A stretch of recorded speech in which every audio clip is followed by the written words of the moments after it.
आज हम पढ़ेंगे हिंदी व्याकरण।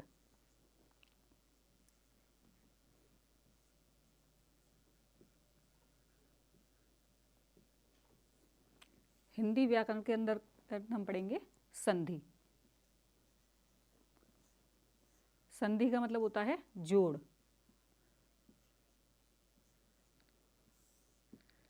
इसको जब हम कहते हैं दो या दो से अधिक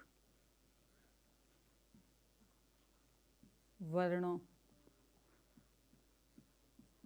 के मेल को संधि कहते हैं।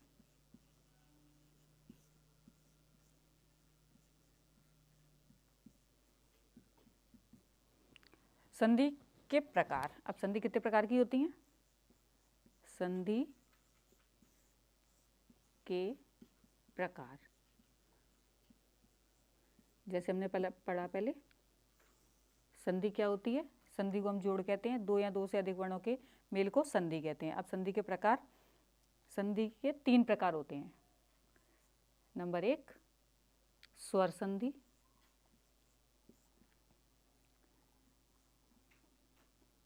तीन प्रकार होते हैं। नंबर 1 स्वर संधि, नंबर 2 व्यंजन संधि,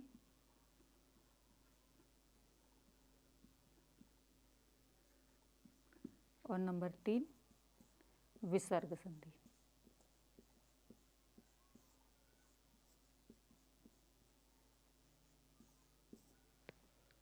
आज हम पढ़ेंगे स्वर संधि। स्वर संधि के भी अलग अलग प्रकार होते हैं। तो सबसे पहले हम पढ़ेंगे स्वर संधि। स्वर संधि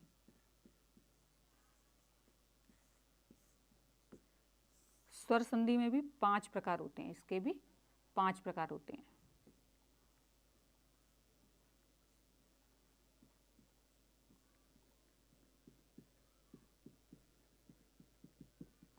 नंबर 1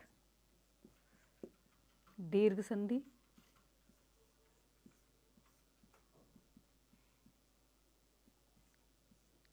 नंबर 2 गुण संधि,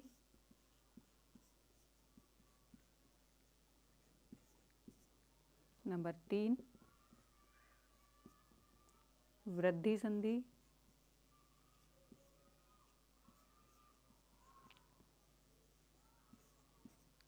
नंबर 4 यड़ संधि,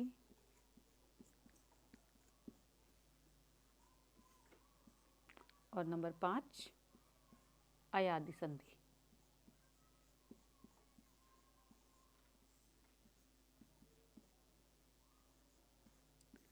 तो हमने पढ़ा संधि के पहले 3 प्रकार होते हैं। उसमें 3 में सबसे पहले आती है स्वर संधि।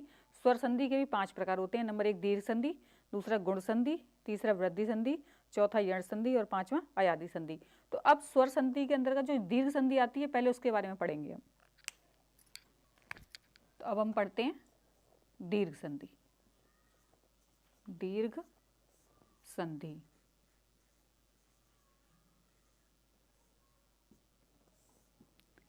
दीर्घ संधि में क्या होता है? जब पहले शब्द का अंतिम वर्ण, पहले शब्द का अंतिम वर्ण आ, ई, उ तथा दूसरे शब्द का पहला वर्ण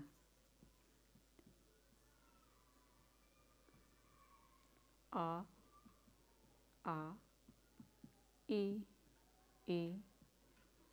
उ, री हो तो दोनों को मिलाकर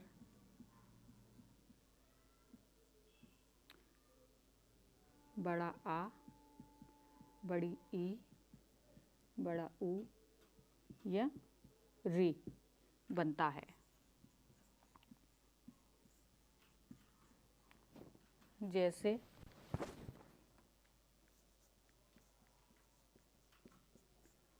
आ प्लस आ बराबर बड़ा आ। अब यहाँ छोटा या बड़ा कोई भी हो सकता है।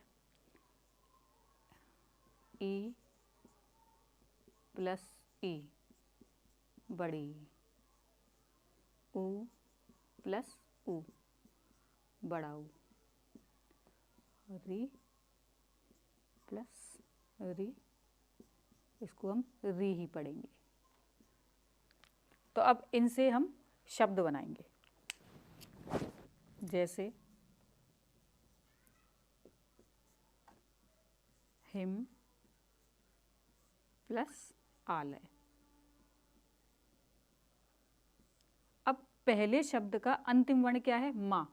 तो हम जानते हैं हर व्यंजन में छोटा आ छुपा होता है, तो माँ में से हम इसमें से आ अलग कर लेंगे, ठीक है। प्लस और दूसरे शब्द का पहला वर्ण बड़ा। अब दोनों को मिलाकर क्या बन गया? बड़ा आ। अब हम इसको जोड़ेंगे यानी कि इसकी संधि करेंगे, तो जोड़ने पर क्या आ जाएगा? पहला अक्षर हम लिखेंगे ही। अब हमने माँ में से आ निकाल लिया है, तो ये हमारे पास आधा रह जाएगा यानी कि हलंत लग जाता है। अब दूसरे वर्ण का पहला अक्षर आ, इसका आ निकलेगा और इसका बड़ा निकलेगा, बड़ा आ, ये बड़ा बन गया। तो यहाँ पे आ का डंडा यानी कि मात्रा जो लग जाती है, पूरा आ नहीं लिखेंगे बीच में, केवल मात्रा लिखेंगे। अब ये आ यहाँ आ गया, बचा क्या हमारे पास? लय। तो इसको यहाँ जोड़ देंगे, हिमालय। शब्द हमारे बन गया हिमालय। अगला एग्जाम्पल होगा गिरी प्लस ईश। अब पहले शब्द का अंतिम वर्ण क्या है? रा। रा पे कौन सी मात्रा लगेगी? छोटी ई की, तो यहाँ लिखेंगे हम छोटी ई। प्लस दूसरे शब्द का पहला वर्ण क्या है? बड़ी। ई और ई मिलाकर क्या बन गया? बड़ी ई बराबर। अब हम इसको जोड़ेंगे, तो गी, रा पे से हमारी मात्रा हट गई, तो बचा क्या? केवल हमारे पास हलंत वाला रा, यानी कि रा पे से हलंत लगा देंगे हम, क्योंकि इस पे से ई की मात्रा हट गई है। जब कोई मात्रा नहीं होती है तो ये हलंत रह जाता है र। फिर इसका ई और दूसरे शब्द का पहला वर्ण बड़ी, यहाँ लगा दिया तो बड़ी बन गया। बड़ी की ये मात्रा हम यहाँ लगा देंगे रा के ऊपर। अब हलंत हटा देंगे, बचा क्या लास्ट में हमारा? श। तो इसको जोड़ने पर क्या बन गया? गिरीश। अगला वधु प्लस उत्सव।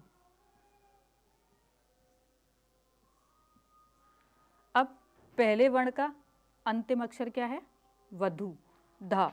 धा पे से ऊ निकाला हमने, छोटा ऊ, प्लस छोटा ऊ, दूसरे वर्ण का पहला अक्षर छोटा ऊ। ऊ और ऊ मिलाकर क्या बन गया हमारा? बड़ा ऊ। अब दोनों को जोड़ेंगे, व यानी आधा रह जाएगा हमारा, हलन लग। अब इसका ऊ और इसका ऊ ये हमारा यहाँ जुड़ गया हमारा। अब इसकी यहाँ मात्रा लग जाएगी, ऊपर धा पर बड़े ऊ की मात्रा लगी, हलन हटा देंगे, बड़े ऊ की मात्रा लगा देंगे। अब ऊ को हटा के हमारा बचा क्या? त। आधा त, स और व, वधूत्सव। ये बन गया हमारा वधूत्सव। अगला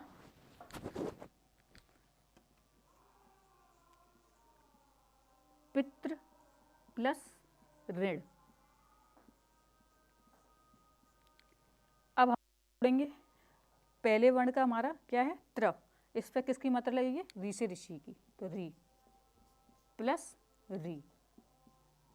अब इनको दोनों, तो ये री इस तरीके से लिखा जाता है। अब इन शब्दों को जोड़ेंगे, पी त, ता पर हलंत था अगर ये, अब इसका री आ गया, इसका री आ गया, बढ़ा दी, तो हलंत हटा के हम केवल ये मात्रा जोड़ देते हैं इस तरीके से, और बचा क्या? अड़ा, पितृण। तो ये हमारा दीर्घ संधि।